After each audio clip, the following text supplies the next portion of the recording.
Hello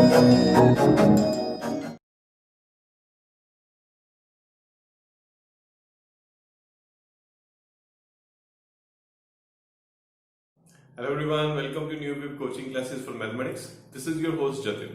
Today we are going to start a very new topic that is called statistics. In grade 9, you learned about statistics also. In that grade you learned how to distinguish between an ungrouped data and a group data. You also learned how we can represent the data in the form of pictographs like bar graphs, histograms and frequency polygons. Even you learned how we can find numerically the measure of central tendency for the ungrouped data by using various things like mean, median and mode. In this lecture, we are going to learn about again the measure of central tendency about mean, median and mode, but we will extend our way of finding these things for the group data, right? So measure of central tendency, three things we will be learning is mean, median, and the third thing is mode. Now before we start the topic of mean, median and mode, let us understand what does measure of central tendency means. Basically, when we talk about certain data, right, and we talk about whatever the values we are given, around which value all the values we can say revolve. Suppose we take an example of a shoe size, right, in a shop which sells shoes. Now the numbers could be the shoe size number could be for a male adult could be from 6 to 10, but the maximum number of shoes, the maximum number of shoe size which is sold will be basically formed the measure of central tendency, and we have different ways of finding. For in that case we will use we will use this measure of central tendency like called as mode. Now if we talk about a cricket player making runs in different innings and we have to find how much per inning he makes the run, in that case we find the mean. So we use this mean, median, mode in different areas. What is appropriate, whatever the appropriate thing is required, there we will use, right? Today in this lecture, we are going to learn how we can find mean for a group data, right? Now to find mean for the group data, we again have three methods. The first method is called as direct method.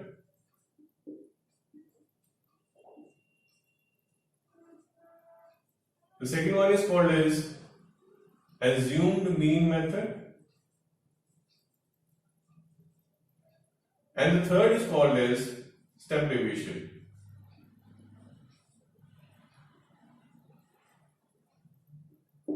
These are the three methods we will be learning to find the mean of certain data, right? Let us start first with the direct method to find the mean of the group data, right?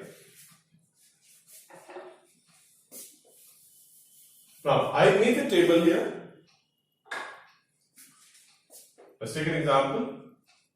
I write class intervals, then I define frequency. Now, I have the class intervals say 10 to 25, 25 to 40, 40 to 55, 55 to 70, 70 to 85 and 85 to 100, right? Now the values of frequency, it could be 2, 3, 7, 6, 6, 6. This is the question which is given in the grade 10 NCERT book, and the example is the first example. The table number is 14.2, right? So we'll do with this with the method of direct now. Now, for frequency, we write a symbol which is called as Fi. Now, what does it mean basically? I means the position. Like this will be F1, this will be F2, F3, F4, F5 and F6. Now, Then you find another thing which is called as class mark. We represent it by small xi. Now what does class mark mean? Class mark is basically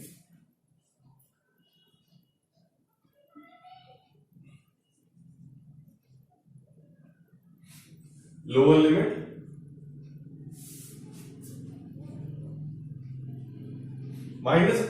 plus upper limit, and we divide this by 2. So I add these two and then divide by 2, or we can also call as mid values. We can call them as mid values. So this is 17.5. The next would be 32.5. Then this is 47.5. Now see one more thing. I'm just adding the upper and lower limit and dividing by 2. Now if you see the class size, the difference between the upper and lower limit is called as class size or class width, and we represent it by h. You see, they are all 15, right? So these are all 15. 25 minus 10 is 15, 40 minus 25 is 15, 55 minus 40 is 15, and so on. It means this is basically a continuous group frequency table in which the class size is same for all the intervals, right? Now, see, I told you can find class mark by adding these two and then dividing by 2. Okay, first one is okay. Now, since the difference is 15, you will see here also the difference between the class marks will be 15. So, instead of adding these two and dividing by 2, what you can do? You just find the first one and then keep on adding 15 to that. In this case, if the class interval size or the size of the class size is 10, then we will add 10. If suppose it is 20, then we will add 20 in the class mark, and you can write the next class marks, right? So here 47 plus 15, I write it as 62.5. Even if you add these two and divide by 2, again it will be 62.5 only. Now you see, 70 plus 85 is 155, and you divide by 2, you get as 77.5. Same, if you add 62, 15 in this 60, if we add 15 in 62.5, again you get 77.5. And the last one is 92.5. Right? Next. Now, whatever method you are doing to find the mean, these three columns, obviously these columns are given to you. The third column you will have to make in every method. Either method you are doing, you have to make in every method this class mark. Now, the next, for the direct method, the formula to find mean is summation fi xi upon summation fi. Now what? This is basically a Greek letter called as sigma, but here it represents the sum of the whatever the things are written in front of this. If suppose I have written summation fi, so these are the fi, it means summation fi means I have to add all these values, right? Now this fi xi means I have to multiply these two. So I make next column as fi multiplied by xi. So now my first value will be 35.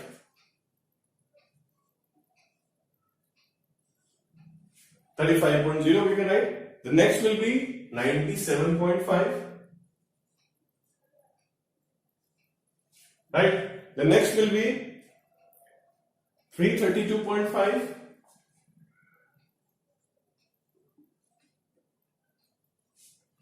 Right? The next would be 375.0, we can write it in.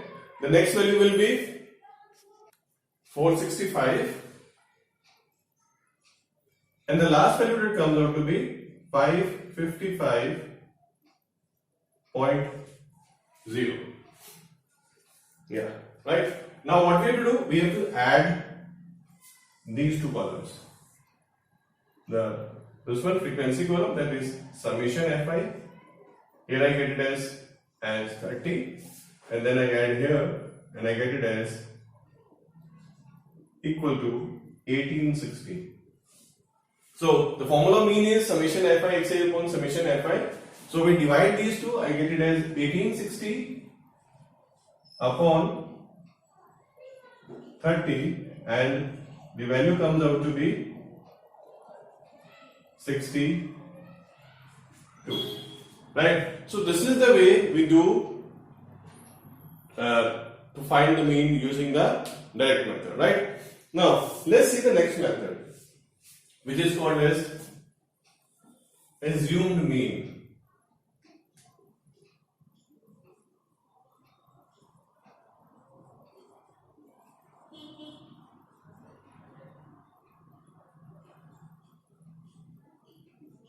Now for the assumed method, what we do, we just remove this column.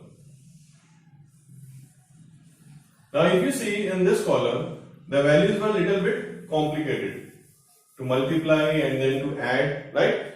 So to make this calculations more easy, we make another column which is called as DI. DI means deviation. And how we find deviation? We write it as xi minus a. Right? Now you must be thinking, what is this a? A here is basically called as assumed mean. Why?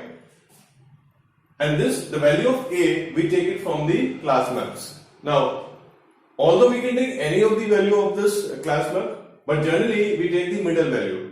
Since these are 6 values, we can take either of these two. Right? We can take 47.5 also, we can take 62.5 also. So I take this 62.5 as my a. Right, I'm not writing here, I'm just circling, and we write a equals to 62.5.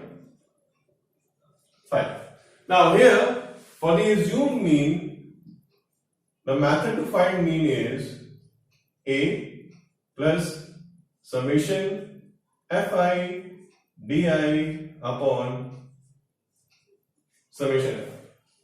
Now what we do? We subtract these two. So 17.5 minus 62.5, I get value as minus 45.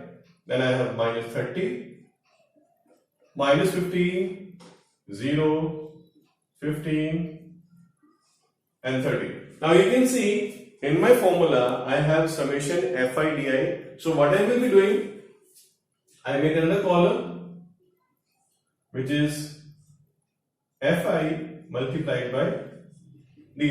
So what I do, I multiply the frequency column with the deviation columns.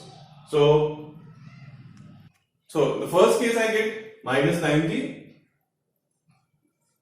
This 3 into minus 30 is again minus 90. 7 into minus 15 is minus 105. Then 6 into 0 is 0. 6 into 15 is 90, and 30 into 6 I get as 1D. Now you can see all the decimals are removed using this method. There is no decimal, right? Some of the values are in negatives, some of the values are in positive. So we have to just simplify and find the sum of these all. Adding the negative value separately and positive value separately. If I add these and these separately, so this will be minus 285 and this will be plus 270. So after subtracting, I get the value as minus 15. Right? Now we substitute the values in the formula. So this will be, the A is 62.5, so I write 62.5 plus the value of summation fi di is minus 15 upon 30, right? So now what next? This is 62.5 and this becomes, if I cancel out, this is 1 and this is 2, and minus 1 by 2 will be minus 0.5. So this is the value we get, the value of mean is 62. And you remember when we did this question using the direct method also, then also we got the value as 62, right? Now let's go to the third method, that is called as step deviation method now.